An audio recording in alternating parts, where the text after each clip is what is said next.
오늘 함께 묵상할 복음 내용은 21장 33절에서 46절입니다. 다른 비유를 들어보아라. 어떤 밭 임자가 포도밭을 일구어 울타리를 둘러치고 포도확을 파고 탑을 세웠다. 그리고 소작인들에게 내주고 멀리 떠났다. 포도철이 가까워지자 그는 자기 몫의 소출을 받아오라고 소작인들에게 종들을 보냈다. 그런데 소작인들은 그들을 붙잡아 하나는 매질하고 하나는 죽이고 하나는 돌을 던져 죽이기까지 하였다. 주인이 다시 처음보다 더 많은 종을 보냈지만 소작인들은 그들에게도 같은 짓을 하였다. 주인은 마침내 내 아들이야 존중해 주겠지 하며 그들에게 아들을 보냈다. 그러나 소작인들은 아들을 보자 저자가 상속자다. 자, 저자를 죽여버리고 우리가 그의 상속 재산을 차지하자 하고 저희끼리 말하면서 그를 붙잡아 포도밭 밖으로 던져 죽여버렸다. 그러니 포도밭 주인이 와서 그 소작인들을 어떻게 하겠느냐? 그렇게 악한 자들은 가차없이 없애버리고 제때 소출을 바치는 다른 소작인들에게 포도밭을 내줄 것입니다. 하고 그들이 대답하자 예수님께서 그들에게 말씀하셨다. 너희는 성경에서 이 말씀을 읽어본 적이 없느냐? 집 짓는 이들이 내버린 돌, 그 돌이 모퉁이의 머릿돌이 되었네. 이는 주님께서 이루신 일, 우리 눈에 놀랍기만 하네. 마태복음 21장부터 예수님과 이스라엘의 지도층인 수석사제들, 바리사이들과의 논쟁과 갈등이 본격적으로 심각해집니다. 그리고 이어서 적대적인 관계로 이어집니다. 오늘 이 비유는 예수님의 순환과 죽음을 더 가깝게 이야기해 줍니다. 간단한 비유 설명해 드리겠습니다. 비유에 나오는 주인, 임자는 하느님이십니다. 포도밭, 이 포도밭은 예루살렘입니다. 그리고 포도밭을 관리하는 소작인들은 이스라엘의 지도자들입니다. 수석사제들, 바리사이들, 율법학자들입니다. 그리고 그 임자가 보내는 종들은 구약에서 나타나는 많은 예언자들입니다. 하느님의 종들이에요. 그리고 마지막으로 아들이죠. 아들이 나타나는데 이 아들은 메시아, 예수 그리스도이십니다. 이 아들을 붙잡아 포도밭 밖으로 던져 죽여버렸다라고 합니다. 예수님의 순환과 죽음을 이야기합니다. 예수님이 이 포도밭 밖에서, 예루살렘 밖에서 죽음을 당하십니다. 그리고 나중에 소출을 내는 그 다른 민족은 저희 교회를 이야기합니다. 묵상 함께 하겠습니다. 저는 예수님께서 왜 이런 비유를 수석사제들과 바리사이들에게 하셨을까라는 생각을 해보았습니다. 그리고 어떻게 보면 묵상의 주제인 것 같아요. 이 비유를 보면 저희가 이렇게 생각할 수가 있습니다. 예수님과 바리사이들, 수석사제들은 적대적인 관계를 가지고 있구나. 그리고 어떻게 보면 바리사이들, 수석사제들이 예수님의 적처럼 드러날 수가 있습니다. 당연히 수석사제들과 바리사이들에게는 예수님이 어떻게 보면 그들의 적이었습니다. 그런데 제가 보기에는 예수님께는 그분들이 절대 적이 아니었어요. 예수님께서 당신의 이런 말씀을 그들을 대상으로 하신 이유는 그들의 회개를 위해서였습니다. 바리사이들과 수석사제들, 율법학자들도 당신의 예수님의 양입니다. 하느님의 양이에요.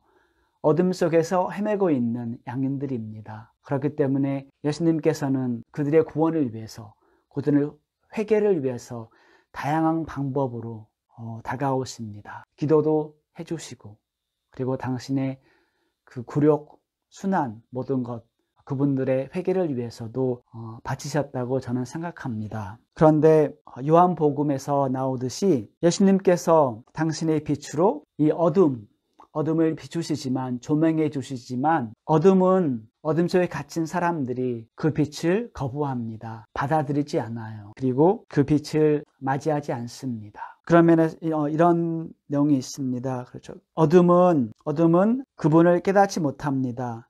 그분이 땅에 오셨지만 지도자들, 그들은 예수님을 알아보지 못합니다.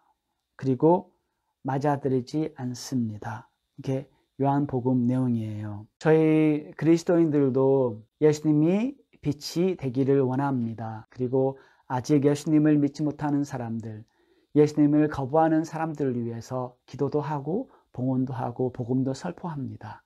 특히 내가 사랑하는 이웃, 나의 가족 멤버들이 예수님을 믿지 않던지 아니면 냉담 중이던지 예수님을 거부하는 분이 있으면 당연히 저희는 그분들의 회개를 위해서 기도합니다. 그래서 예수님처럼 저희도 지치지 않고 마지막 순간까지 그분들의 회개를 위해서, 그분들의 구원을 위해서 기도해야 합니다. 때로는 쉽지가 않아요. 모욕도 받을 때가 있습니다. 예수님처럼. 그것 때문에 너무나 상처받지 마시고 다 봉헌하세요. 우리 이웃에, 내가 사랑하는 가족에. 두 번째 묵상 내용이에요. 이런 생각을 해보았습니다. 왜 수석사제들, 바리사이들, 율법학자들이 예수님의 빛을 받아들이지 못했을까? 왜 그들의 어둠 속에 갇혀 있었을까? 여러 가지 이유가 있겠지만 저는 오늘 비유를 오늘 예수님께서 하시는 비유를 묵상하면서 이런 생각이 났습니다. 유다인들, 지도자들은 관리인들이잖아요. 관리인들. 그런데 착하게 빠진 것 같아요. 관리인이 아니라 자기가 주인이라고 생각합니다. 이스라엘의 주인, 종교의 주인. 그렇기 때문에 자기 멋대로 합니다.